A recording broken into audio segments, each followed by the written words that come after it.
Bonjour chez vous.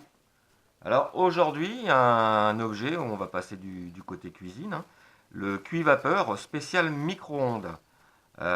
Donc voilà comment ça se présente, hein, c'est dans un petit emballage en carton. Alors c'est pas acheté en Chine, hein, c'est acheté en France, mais c'est certainement un produit chinois. Donc voilà, on a donc les instructions en différentes langues. Et donc à l'intérieur, voilà ce qu'on trouve. Alors, le petit manuel, où il y a des indications de temps de cuisson, suivant les quantités de légumes et les légumes proprement dit. Alors, les temps de cuisson varient de 8 à 11 minutes, en moyenne générale donc 10 minutes, avec un maximum de 15 minutes, hein. Ça, c'est comme le cuit patate express, là. Passé 15 minutes, on arrête et on reprend éventuellement après si les légumes ne sont pas cuits. Donc voilà la bête. Voilà la bête, comment elle se présente. Donc c'est composé en trois parties. Donc on a donc ce petit couvercle.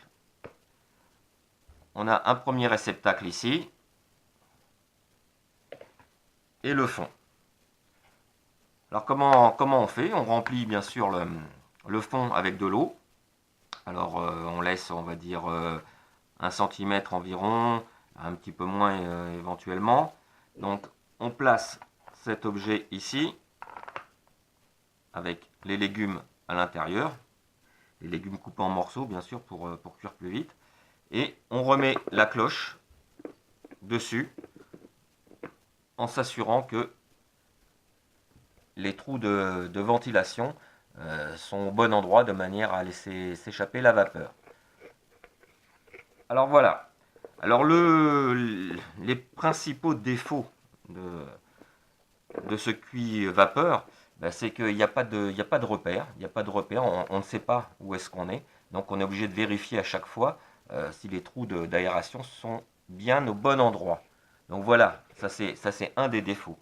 Le deuxième défaut, ben, c'est ça, parce que c'est souple.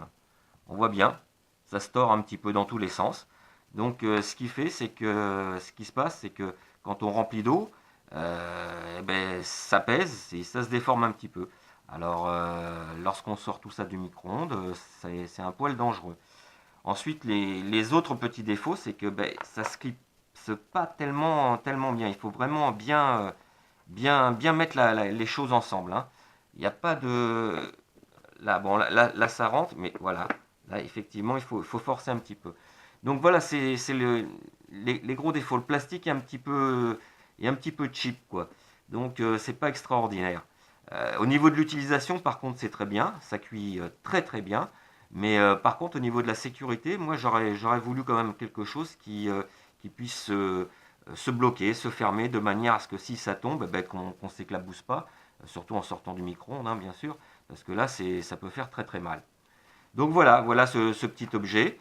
Ça aurait été bien, un petit système pour tout régler, tout fermer, et quelque chose de plus rigide.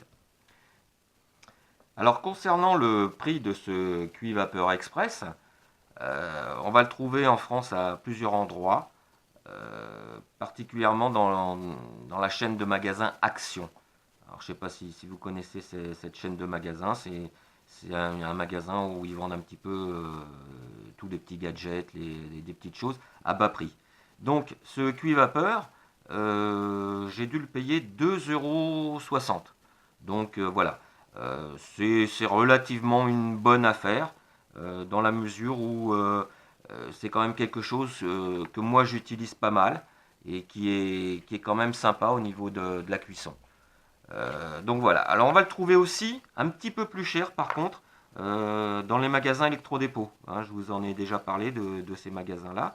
Et je pense que c'est 1 € de plus dans ces magasins-là. Mais bon, on va dire à 2,60 €, allez-y, ça peut être intéressant. Donc voilà, je vous remercie.